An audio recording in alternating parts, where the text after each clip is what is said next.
안녕하세요, 지메입니다. 오늘 할 내용은 경매물건 분석 게시판에 있는 주거중흥 전원주택 법지권 투자라는 글에 대해서 보도록 하겠습니다.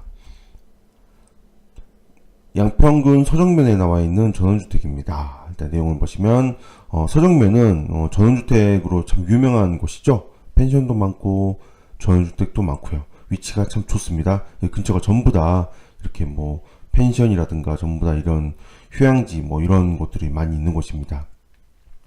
먼저 법정지상권 투자에 대해서 먼저 좀 생각을 해봐야 되는데요. 이 법정지상권 투자를 할 때는 법정지상권이 성립하냐 안 하느냐가 당연히 중요한 판가름을 할 수도 있습니다. 물론 모두 다 그런 건 아닌데요. 중요한 판가름을 할 수 있는데 이때 법정지상권 성립 여부를 따질 때 굉장히 좀 여러 가지 사항들을 많이 보게 되거든요. 소유자가 어땠고, 뭐가 어땠고, 근저당이 어땠고, 다 많이 보게 되는데, 이게 복잡해지면 복잡해질수록, 소송을 하는 데 있어서 참 많이 곤란한 상황을 겪게 됩니다. 이게 아무래도 결국은, 이 내용들을 내가, 잘 써가지고, 판사를 설득을 해서 내가 승소를 해야 해서 처벌 판결을 받아야 되는데, 이게 쉽지 않다라는 거죠. 여러 가지 내용들을 적용하다 보면, 이게 뭐 애매한 상황이 있잖아요. 아, 이거 이렇게 하면 당연히 내가 어떻게, 이거 법의 면밀을 어떻게 좀 잘 해가지고 내가 잘 따져서 어떻게 성립하지 않게 해가지고 어떻게 판결문을 받아서 대박을 터뜨려야 된다라고 생각할 수 있는데 이게 그렇게 쉽지 않게 된다라는 겁니다. 그래서, 법정지상권 투자를 할 때는 정확히 아주 심플하게 아주 깔끔하게 성립되지 않는 물건 또는 뭐 성립한다면 성립함을 두고 접근하는 물건, 성립하지 않는다면 성립하지 않고 철거를 시킬 수 있는 그런 물건을 아주 심플하게 소송할 수 있는 물건들을 찾는 게 오히려 좋다라는 거죠. 그런 물건들만 투자를 해도 충분하거든요. 그래서 흔하게 있죠.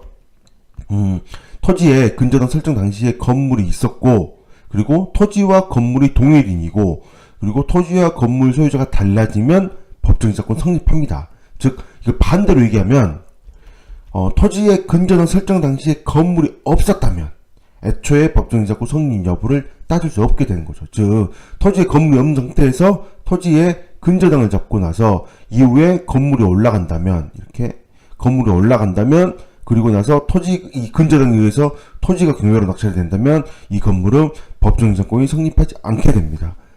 그러므로 토지 낙찰자는 건물 소유주를 상대로 건물 철거 소송을 넘길 수 있고 철거 판결을 받을 수 있게 되는 거죠.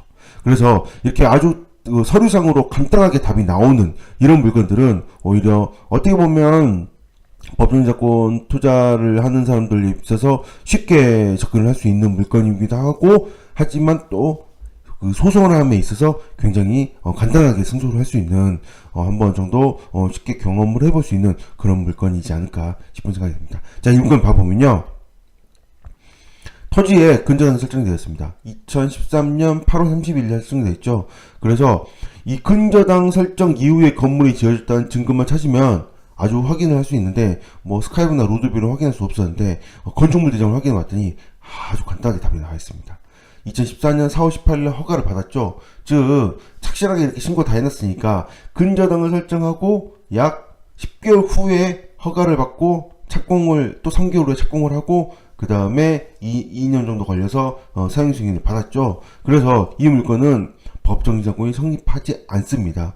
그래서 이 물건을 낙찰받게 되면 건물주를 상대로 법정지상권 철거 판결을 철거 소송을 넘기게 되고 철거 판결을 받아서 건물을 청결시킬 수가 있게 되는 거죠.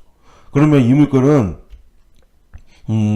건물을 아니면 건물을 다시 싸게 사들이든지 왜냐면 철거 판결을 받으니까 괜히 철거를 하면 돈만 들잖아요. 그래서 철거를 비용만 들이느니 건물을 싸게 사든지 아니면 건물주에게 토지를 다시 팔 수가 있겠죠. 이런 방법으로 접근을 하게 됩니다.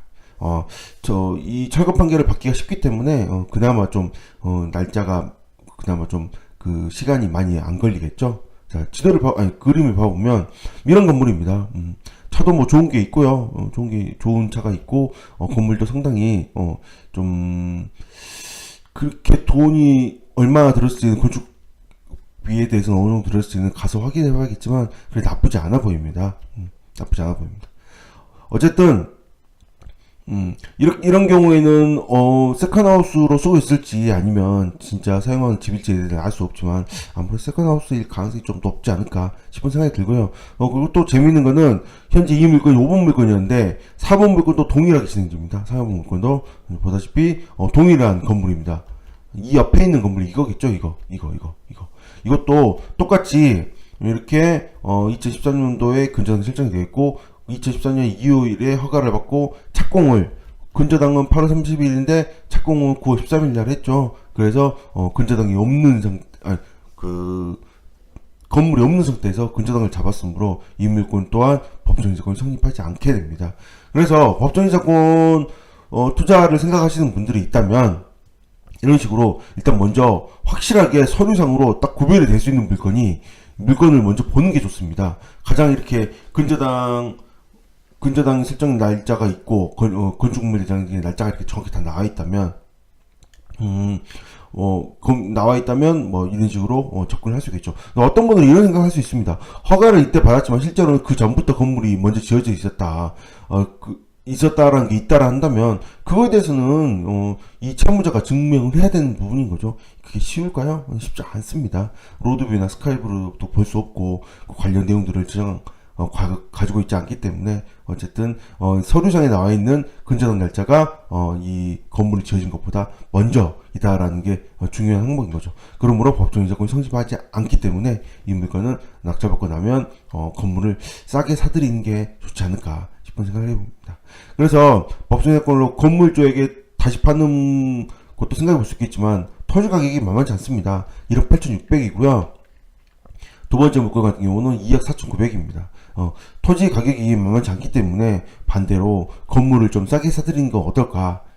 건물 싸게 사들인 다음에 건물과 토지를 합쳐서 따로 다시 매각을 하든지 아니면 다른 방법의 출구를 찾아보는 거 어떨까 싶은 생각을 해보게 됩니다.